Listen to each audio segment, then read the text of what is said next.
dan berlari masuk ke dalam. Dengan napas terenggah, ia Lin yang duduk sambil minum teh. "Di mana?" tanyanya tanpa basa-basi. "Duduklah dulu." Om Erik duduk di sofa single terdekat dengan tatapan yang terus mengarah pada mamanya. "Di mana dia? Ma, katakan bagaimana kalian bisa menikah?"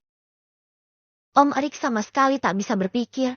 Semua meluncur begitu saja dari mulutnya. "Aku menjebaknya."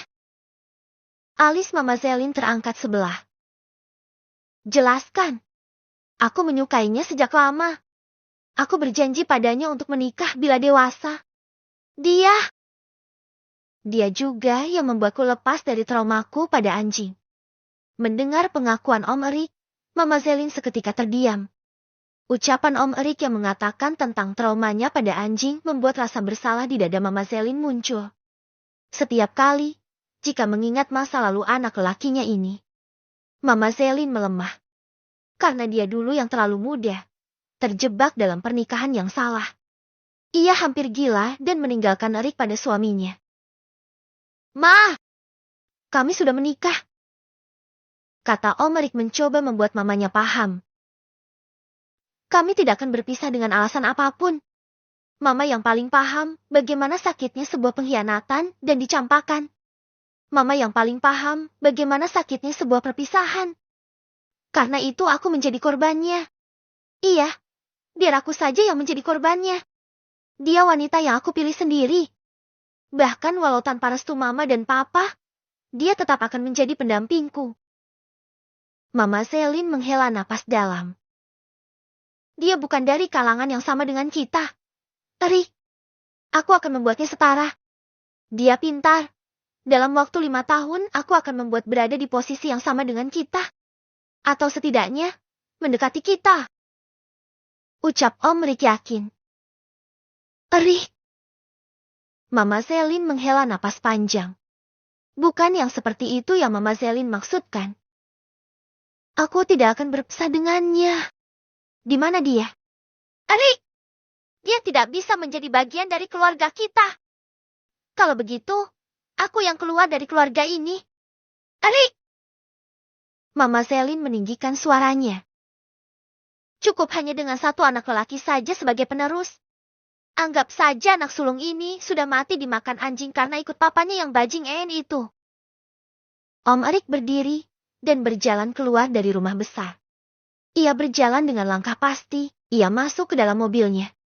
Satu yang jadi tujuannya sekarang. Zizi. Azizah Az-Zahra. Mama Zelin memijit pelipisnya yang terasa berdenyut-denyut. Aku pusing. Dia bahkan melepas jubah kebesaran yang selama ini dia pakai hanya demi seorang gadis biasa. Mama Zelin terus bergumam sendiri. Pandangan mata berubah menjadi sendu saat lintasan kalimat yang Erik ucapkan mampir di kepalanya. Anggaplah anak sulung keluarga ini sudah mati dimakan anjing karena ikut papanya yang bajing itu. Mama Zelin mendesah pelan. Erik masih sangat terluka oleh masa lalu. Ini memang salahku.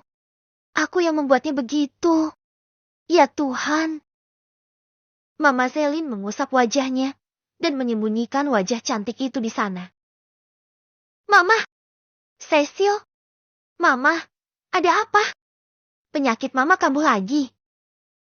Tanya gadis yang baru pulang dan masih memakai seragam sekolah yang tak lagi bersih itu dengan nada cemas.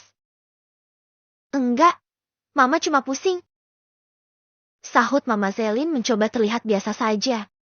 Cecil anak bungsu dari suami keduanya. Cecil tidak pernah merasakan pahitnya hidup saat Mama Zelin bersama suami pertamanya yang telah tiada.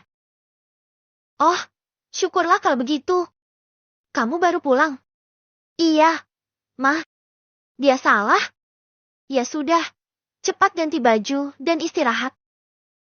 Suruh Mama Zelin. Dari pakaian yang sudah penuh coretan itu, Mama Zelin sudah tahu jika Cecil pasti lulus. Jadi dia tak bertanya lebih lanjut tentang sekolahnya. Cecil berjalan ke kamarnya. Sedangkan Mama Zelin masih terus terpikir dengan Om Erik. Dalam perjalanan, Om Erik sama sekali tidak tenang. Ia terus menghubungi Zizi. Namun, nomor gadis itu hanya tersambung tanpa ada yang menjawab. Om Erik semakin gelisah. Pikirannya sudah terbang kemana-mana.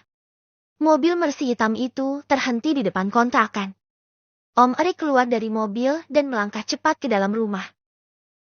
Assalamualaikum. Suara berat dan terengahnya terdengar begitu keras. Ia sangat berharap menemukan Zizi di sana. Om Erik berjalan ke kamar. Kosong. Lalu langkah kakinya berbelok ke dapur. Di sana juga kosong. Ia mengusap wajahnya dan terus menyisir rambut ke belakang dengan jari. Jika aku tidak menemukan di sini, lalu di mana? Rumah Pak Agung. Om Erik melangkah berbalik. Namun, ayunan kakinya tertahan. Ia mendengar suara pintu dibuka. Ia menoleh dan mendapati Zizi yang terlonjak kaget dengan hanya memakai handuk yang menutupi tubuhnya. Om Erik merasa lega. Ia tak bisa menahan diri dan berjalan mendekat. Dengan kedua tangannya, ia merengkuh tubuh istrinya, memenjarakan Zizi dalam kehangatan. Om. Lirih suara Zizi yang didekap erat itu membuatnya sedikit kesulitan bernapas. Om, sesak. Mata Zizi berubah sayu. Om Erik mencium bibirnya dengan sangat rakus. Bibir keduanya hanya berjarak sebentar untuk mengambil napas. Handuk Zizi sampai jatuh ke lantai karena tangan Om Erik yang mulai tak tenang. Om! Bisik Zizi dengan wajah yang sudah memerah. Tangannya mengalung di leher suaminya. Ia merasa malu juga dengan tubuhnya yang polosan itu. Om Erik mengangkat kaki Zizi di atas kakinya.